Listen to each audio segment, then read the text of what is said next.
What's up, guys? Today we're taking a look at our first intermediate level Druid build known as the Trampleslide build.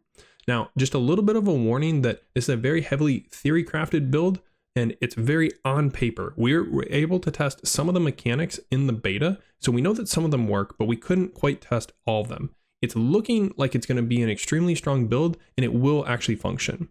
It's focused around the ability Trample. What this does is it's a movement skill that travels you a short or long distance. And the way we're going to abuse this is by using Aspect of the Trampled Earth. As you're traveling, you will continuously summon 6 landslide pillars to your left and 6 landslide pillars to your right, effectively filling up the entire screen on the left and right of the whole distance you travel. Now, on top of that, we're going to use Aspect of the Aftershock. What this does is whenever you summon a landslide pillar, it summons another one with a slight delay. So we'll fill up both the left and the right side of our screen once and then twice again. The third aspect that really kind of pulls us together is a symbiotic aspect. We use the Nature's Fury key passive, and whenever it triggers, we will reduce our cooldowns by 4 to 8 seconds. By putting this on our amulet, we can get this up to 12 seconds removed on our cooldowns. Trample has a base 14-second cooldown, so with just a little bit of CDR, if we just get one activation, we can use Trample immediately again. So now that we kind of got the basic idea of the build, how are we really going to do it? Well, if we look at the skills, we're going to start with Storm Strike. Storm Strike is just a solid generator, and we're not actually going to be spending any spirit, but we want a skill that isn't going to cost spirit so that we can spam it over and over for Nature's Fury. This is a storm skill, which will come in important later, and I'll show you guys, but it gives a little chance to immobilize, but mainly 50% chance to apply vulnerable. Vulnerable is very hard to come by, so this is really important for us. The main skill though is actually Landslide. We don't need this on our bar to use it because we're going to be summoning them with Trample. We max out Landslide, and the biggest thing is the Primal Landslide node.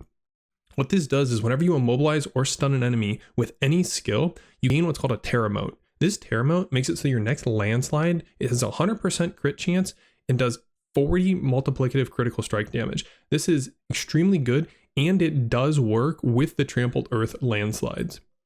We have a couple points here for crit chance for close enemies so that we can get the damage reduction while in Werebear form. It'll also persist, so anytime we trample, and then for 3 seconds afterwards, we'll have damage reduction. We have Earthen Bulwark with Unstoppable. We have Debilitating Roar, leveled all the way up to 5. Our goal with Debilitating Roar will be get a bunch of plus ranks on it through gear so that we can get the cooldown as close to 12 seconds as possible so that we can try to use it constantly and keep it up 100% of the time. We have Fortify on Debilitating Roar and a little bit of a heal. We have Ancestral Fortitude along with Vigilance. The idea is that we're getting Earthen Bulwark and Debilitating Roar cooldowns reduced constantly so that we can keep up Vigilance 100% of the time. We have Poison Creeper. Poison Creeper is actually used to generate a vast majority of our Terra Motes. This does a AoE immobilize around you. And we have a couple points back here to make the poison duration last longer, which will also come into play in a bit. When we go down here, we have Hurricane. Hurricane, for people that don't know, is not a damage skill. It's actually a utility skill. So you can see back here, this slows enemies around us along with reducing the damage they deal by 20%. We have Trample, of course, with a point in the increased damage to the first target hit. And then we have Crushing Earth. Our skills deal increased damage to slowed, stunned, immobilized, or knocked back. We're going to be slowing all the mobs and then immobilizing them with Creeper as well. Safeguard, basically whenever our landslides crit, we're going to be gaining Fortify, so we're going to be full Fortify all the time. Stone Guard, while you have Fortify for over 50% of your life, your skills deal increased damage. Again, we're going to have Fortify from Safeguard. Down here, Neurotoxin, poison enemies are slowed by 8%. This is going to come into play from our Poison Creeper. So whenever we AoE all the mobs, they're all going to be poisoned and also be slowed. It also has a periodic effect of applying poison. You know, if there's a single target nearby, they're going to be getting poisoned and this is going to apply to them. This is important because Envenom states poisoned enemies take 30% additional critical strike damage. So this will work for single target and AoE.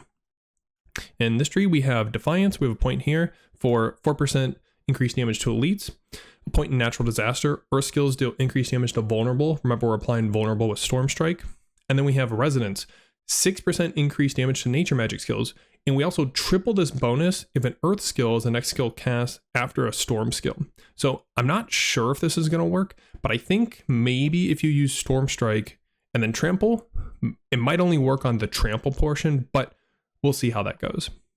Down here, we have Quick Shift. When shapeshifting skill transform you, it deals increased damage. So this will make trample do a little bit more damage. But more importantly, whenever we trample, we'll gain 12% damage reduction for 5 seconds. So lots of sources of damage reduction. Finally, the most important part is we have Nature's Fury. Basically, the way this works is whenever you cast an Earth skill or a Storm skill, you have a 20% chance to cast another of the opposite in the same category. So for example, if we were to cast, say, a Landslide, we would have a chance to cast another core skill. So this is what's going to be really important with that symbiotic aspect. So looking at the aspects, we talked about a couple of them already. Aspect of the Trampled Earth, this is the main source of the build. The Aftershock portion doubles the Trampled Earth. And then again, the symbiotic, which we just talked about, Nature's Fury.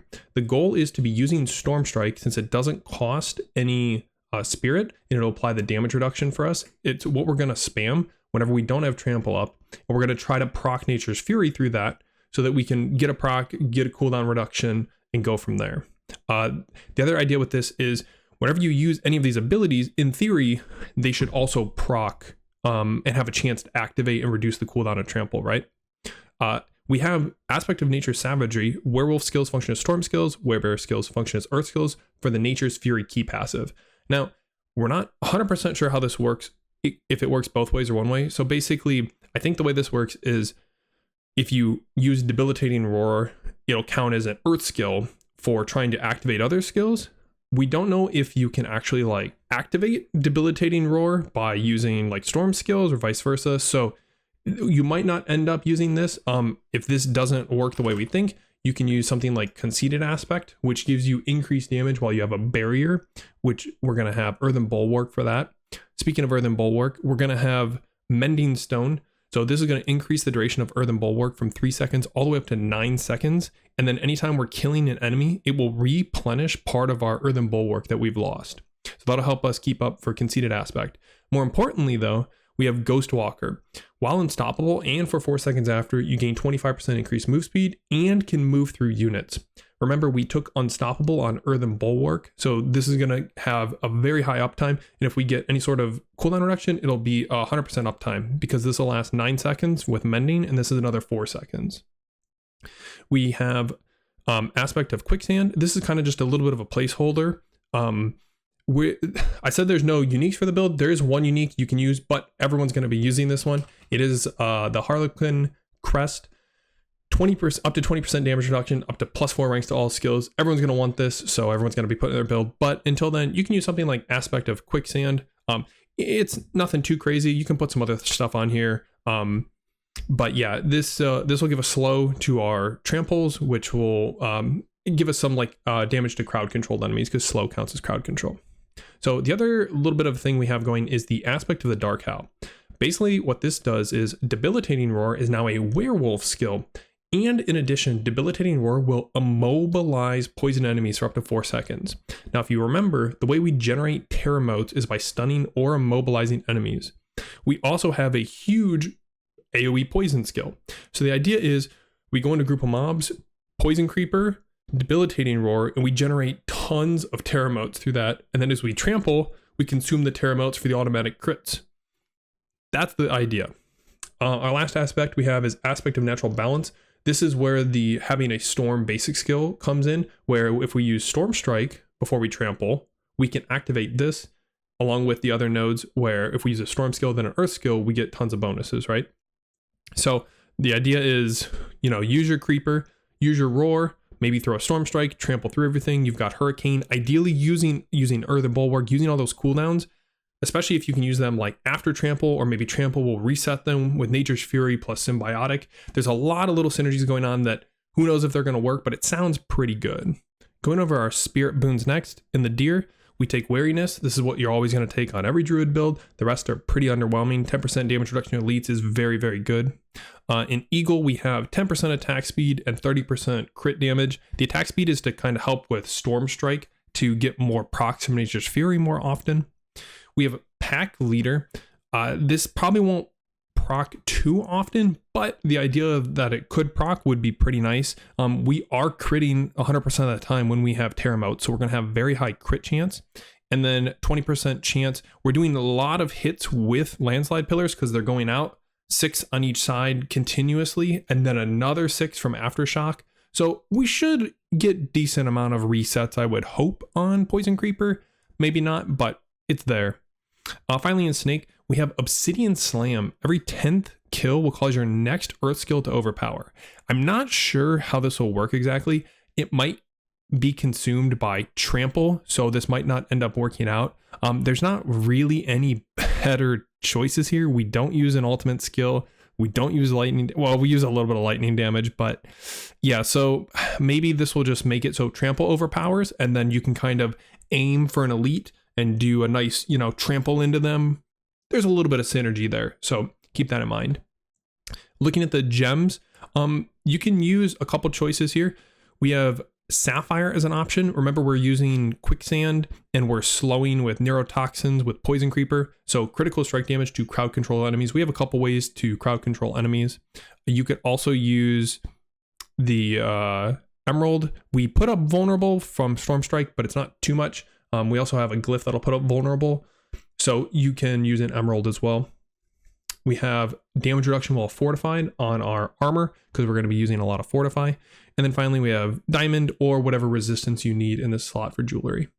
For stats for this build, you're pretty much going to be looking for the same stuff you normally would. Willpower is the main stat for Druid. Movement speed, cooldown reduction.